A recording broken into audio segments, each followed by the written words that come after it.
आप मुझे भारतीय परंपरा को रिप्रेजेंट करने वाला कोई श्लोक सुना दीजिए। सांप्रदायिकता को आप कैसे परिभाषित करोगे? सांप्रदायिकता को एक लाइन में अगर परिभाषित करना हो तो कैसे परिभाषित करेंगे? क्या फिलॉसफी है चारवाक की?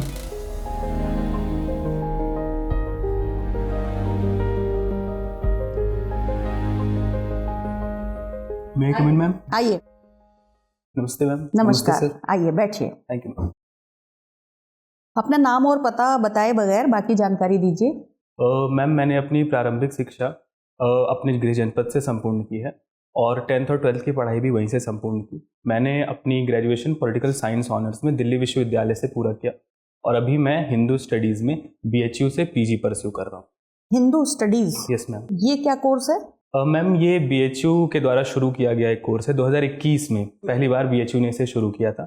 इसमें बेसिकली हिंदू धर्म दर्शन से संबंधित जितने भी प्रावधान है, विषय हैं, उन पे शिक्षा है और साथ ही साथ मंदिर से संबंधित स्थापत्य कला। तो मैम इन सब तो चीजों। आप अभी किस वर्ष में हैं? प्रथम, द्वितीय? मैम सेकंड सेमेस्टर में हैं आप, मतलब थोड़ी बहुत पढ़ाई आपने कर ली है। Yes ma'am. ठीक है, तो आप मुझे ये बताइए कि जब हम अपना साहित्य पढ़ते हैं, प्राचीन साहित्य पढ़ते हैं, प्राचीन साहित्य से मेरा आशय है कि हम रामायण पढ़ते हैं, महाभारत पढ़ते हैं या अन्य ग्रंथ पढ़ते हैं, तो उसमें बहुत सारे उदाहरण होते हैं कि जैसे किसी व्यक्ति को मर्यादा पुरुषोत्तम कहा जाता है, या उदाहरण दिए जाते हैं कि भाई अगर भाई हो तो भरत के जैसा हो। तो इस तरीके के कुछ और उदाहरण बताइए जो पारिवारिक संबंधों में संबंध आते हैं उसमें कि भाई बहन हो तो ऐसी हो, पत्नी हो तो ऐसी हो, ऐसे कुछ उदाहरण बताइए। मैम सबसे ज़्यादा सफल आदर्श परिवार का तो उदाहरण रामचरितमानस में ही मिलता है कि आदर्श पत्नी हो तो सीता माता के जैसी हो, आदर्श भाई हो तो भरत के जैसा हो। और मैम एक योग्य शिष्य की बात की जाती है तो अर्जुन की तरह हो, योग्य शिक्षक की बात की जाए तो कृष्ण जी की तरह हो, और शिक्षक कृष्ण जी के जैसा हो। Yes ma'am. ठीक है। मित्र पुत्र किसके जैसा हो?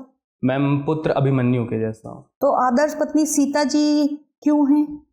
मैम तत्कालीन समय की जो भारतीय संस्कृति की जो थी, जिसमें एक जो स्त्री है उसका जो आवश्यक धर्म होना चाहिए अपने परिवार के प्रति, अपने पति के प्रति, तो वो सीता माता में दिखता है, इसीलिए उनको आदर्श। सावित्री में नहीं दिखता?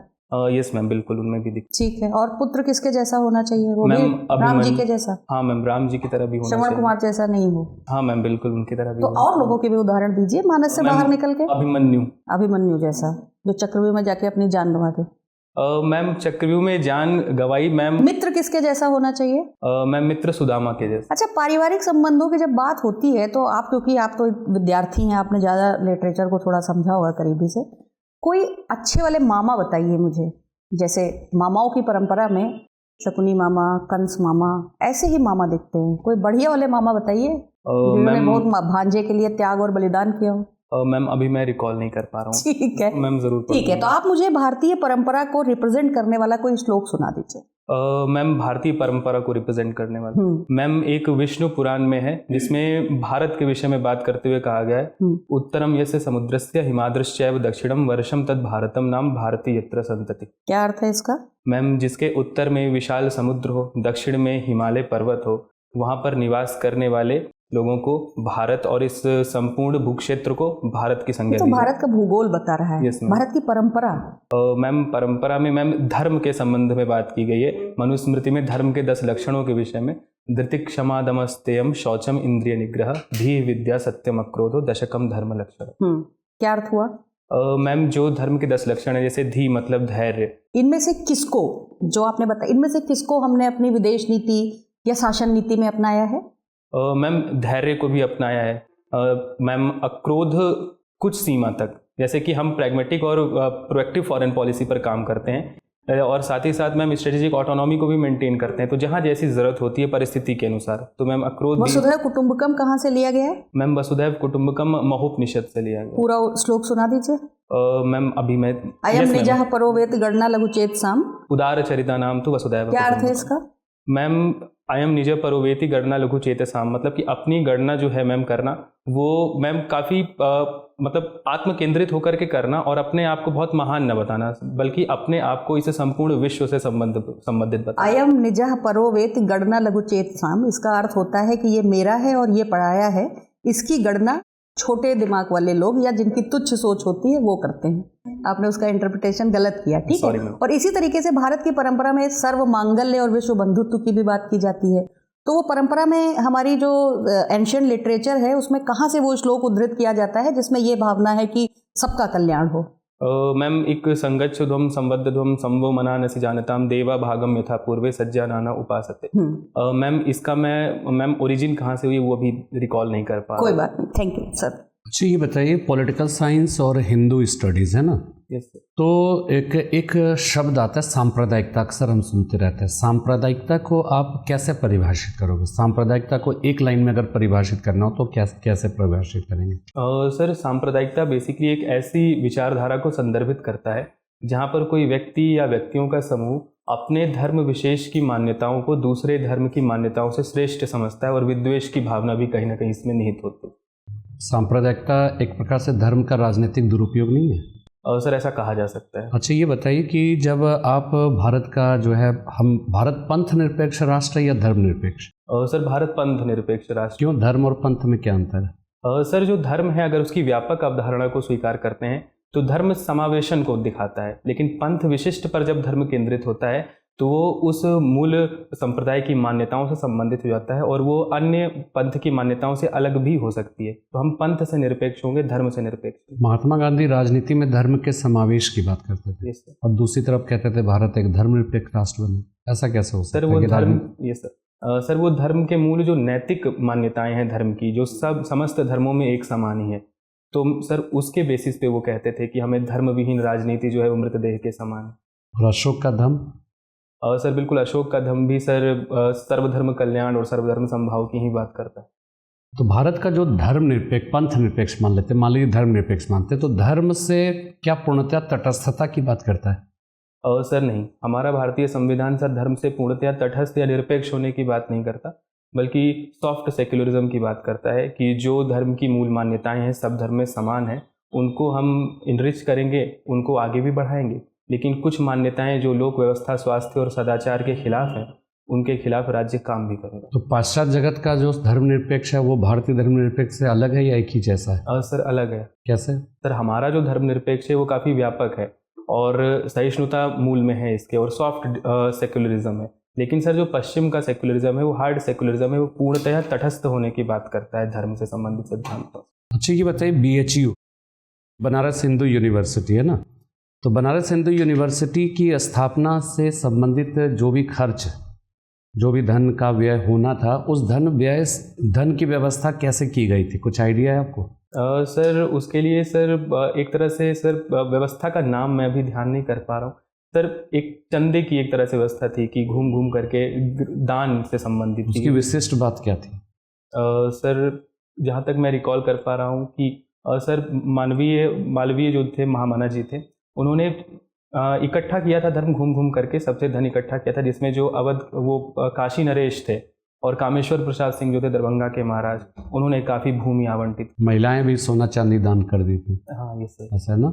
अच्छा, और ये BHU का जब उद्घाटन होना था तो उस समय महात्मा गांधी भी उपस्थित थे। जी। तो महात्मा गांधी का स्पीच जो है वो उस समय बड़ा महत्वपूर्ण था, तो उस स्पीच के बारे में कुछ आइडिया है आपको? माफ़ी चाहूँगा सर, अब मैं उसको रिकॉल नहीं कर पा रहा। अच्छा ये बताइए कि आप रायबरेली से बिलोंग करते हैं, रायबरेली का अगर भारतीय राजनीति में उसके इम्पोर्टेंस को अगर आप रेखांकित कर सके तो करिए। आप बताइए क्या उसका पॉलिटिकल इम्पोर्टेंस क्या है रायबरेली का?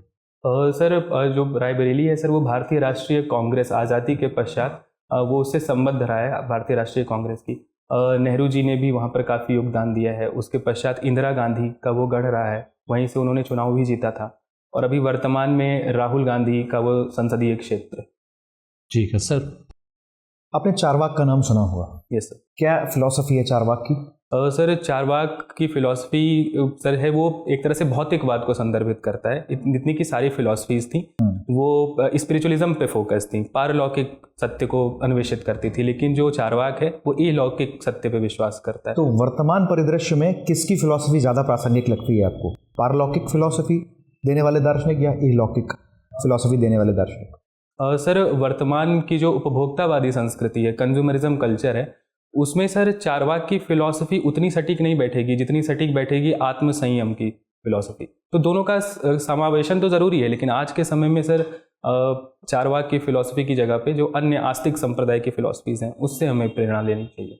अच्छा, चारवाक की तुलना, चारवाक की फिलॉसफी की तुलना वैश्विक स्तर पर या पश्चिम में हम किन फिलोसोफर के साथ कर सकते हैं? सर जहाँ तक मैं रिकॉल कर पा रहा हूँ, जैसे चारवाक की हम ज्ञान मीमांसा की बात करें तो चारवाक के ज्ञान मीमांसा की तुलना पश्चिम के किन दार्शनिकों के साथ कर सकते हैं?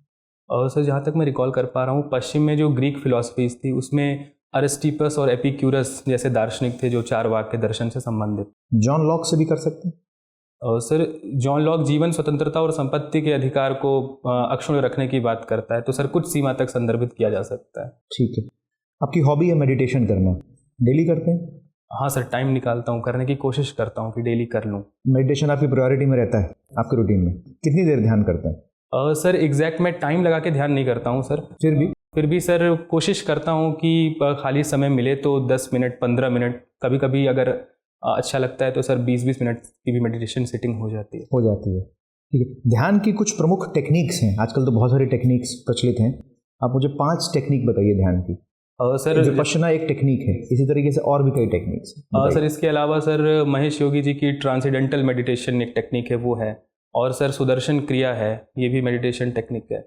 उसके अलावा एक सक्रिय ध्यान की बात की जाती है, एक्टिव मेडिटेशन, जिसमें नृत्य करते करते आप उस अवस्था में चले जाते हैं। सर आनापानसति मेडिटेशन की टेक्निक है, ये सारी टेक्निक्स। आप किसी पर्टिकुलर टेक्निक को फॉलो करते हैं? सर मैं विपश्यना का अभ्यास करता हूँ। विपश्यना का अभ्यास करते हैं, ठीक है।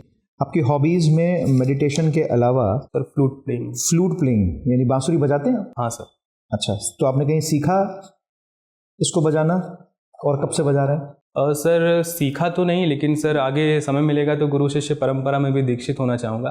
पिछले 6 वर्षों से मैं खुद से सीख रहा हूँ। ठीक है। एक मुझे बात बताइए, आपका क्यों इंटरेस्ट है हिंदू स्टडीज़ में जो आप पोस्ट ग्रेजुएशन कर रहे हैं? सर इसकी 2 वजह है। पहली वजह तो यह है कि हिंदू धर्म दर्शन में शुरुआत से ही मेरा एक कीन इंटरेस्ट रहा है। पारिवारिक माहौल ऐसा था, आस्तिक माहौल था, जिसकी वजह से मुझे इसमें प्रेरणा मिला कि मैं इसको परस्यू करूं। और सर दूसरा, ये नया कोर्स है तो मुझे लगा कि अपॉर्चुनिटी भी ज़्यादा होगी आने वाले समय में। क्या अपॉर्चुनिटी देख रहे हैं आप इस कोर्स? सर कॉलेज के लेवल पर एसोसिएट प्रोफेसर जो होते हैं वो भी संस्कृत डिपार्टमेंट के ही लोग इस कोर्स में एज अ एसोसिएट प्रोफेसर काम कर रहे हैं।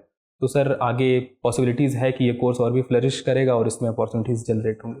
ठीक है, थैंक यू। ये बताइए, AI इम्पैक्ट समिट के बारे में पढ़ा आपने? Yes ma'am. सर्वम AI क्या है? Sorry ma'am. कोई बात नहीं। उत्तर प्रदेश सरकार की AI पॉलिसी? मैम अभी बजट में प्रावधान किया गया था कि नए डेटा सेंटर्स खोले जा रहे हैं और AI इम्पैक्ट समिट्स के ही अंतर्गत यहाँ भी निवेश की बात की गई। ठीक है, तो AICT कहाँ बनेगा और AI पर आधारित विश्वविद्यालय कहाँ बनेगा? मैम AICT लखनऊ में बन रहा है और AI पर आधारित विश्वविद्यालय में भी ध्यान नहीं कर पा रहा। ठीक है, आपसे बात करके अच्छा लगा। आपका इंटरव्यू पूरा होता है, आप जा सकते हैं। Thank you so much ma'am. Thank you sir. बैठिए। Thank you. इसके पहले आपने आयोग में इंटरव्यू दिया है कभी? हाँ मैम, UPSC आपने यहाँ पे इंटरव्यू दिया है इसके पहले? मुझे दिया है? No ma'am. अच्छा, मुझे ऐसा लगा कि कहीं मिले हैं हम लोग, इसलिए। तो कैसा रहा था, कितने नंबर मिले थे आपको? मैम CAPF का मैंने दिया था UPSC में। CAPF का दिया था, राइट। हाँ, तो उसमें कितने नंबर मिले आपको? मैम 150 में 112 मिले थे। हाँ ठीक थे नंबर, हालांकि आप और नंबर पा सकते थे, तो कोई बात नहीं। यहाँ पे आपका परफॉर्मेंस बहुत अच्छा है। आप जो विषय पढ़ रहे हैं इस पे सवाल बन सकते हैं, क्योंकि एक तो अपनी परंपरा को जानना सबसे अच्छी चीज़ है। हो सकता है आपको थोड़ा सा ये कह के परेशान करने की कोशिश की जाए कि जो लोग अपनी जड़ों को और परंपराओं को पढ़ते हैं, वो क्या हम पीछे की तरफ जाएं, आगे की तरफ क्यों नहीं देख रहे हैं? आपको उसको पढ़ के क्या मिल जाएगा, या फिर कि उसको पढ़ना क्यों ज़रूरी है? एक चीज़ का ध्यान रखिएगा, हमेशा ये बताइएगा कि सर एक्चुअली सारी समस्याओं की जड़ में ये है कि किसी को वेद और पुराण किसी ने पढ़े नहीं हैं, सबने इंटरप्रिटेशन पढ़ा है। किसी ने अपना लिटरेचर नहीं पढ़ा। वो सिर्फ हिंदू धर्म की बात नहीं हो रही है, किसी ने भी, उसमें से कितने लोग हैं जिन्होंने मूल साहित्य को पढ़ा है? सबने इंटरप्रिटेशन पढ़ा है और फिर इंटरप्रिटेशन जैसा कर दिया गया, उस आधार पर अर्थ निकाल लिया। तो समस्या है कि जब हमसे ये कहा जाता है कि वेदों में लिखा है, तो हम मान लेते हैं कि लिखा ही होगा। हमने पढ़ा नहीं है। पुराणों में लिखा है तो लिखा ही होगा।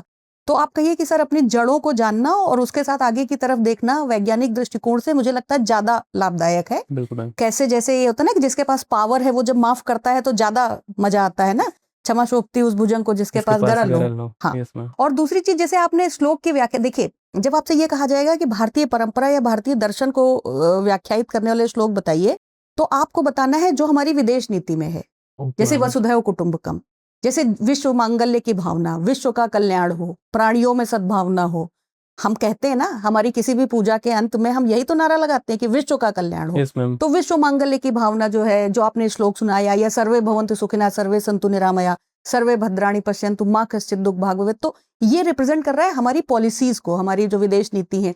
या फिर कोश मूलो दंडा, क्योंकि आप पॉलिटिकल साइंस के स्टूडेंट हैं, तो जो अर्थशास्त्र में कौटिल्य ने लिखा कि पूरे प्रशासन का आधार कोश है, उस तरह से जब आप बात करेंगे तो आपकी बात और साइंटिफिक होगी। और किसी भी श्लोक की व्याख्या अगर आपको जरा सा भी डाउट हो तो भावार्थ बताइएगा, शब्दार्थ मत बताइएगा। जैसे आपने जो एक्सप्लेनेशन दिया, आपने शायद इस एंटिसिपेशन में दिया कि कोई जान नहीं पाएगा, यस मैम। है ना, लेकिन मैम लघु चेतसाम जो था, हाँ, इसी अयम वजह से। निजः परो वेद, मतलब ये मेरा है, ये पराया है, इसकी गणना छोटे सोच वाले लोग करते हैं, ये उसका अर्थ है। बिल्कुल मैम। तो अगर मान लीजिए वहां भी हो, कई बार होता है कि हमें भाव पता होता है लेकिन अक्षरशः नहीं बता सकते, तो भावार्थ बताइएगा, शब्दार्थ मत बताइएगा।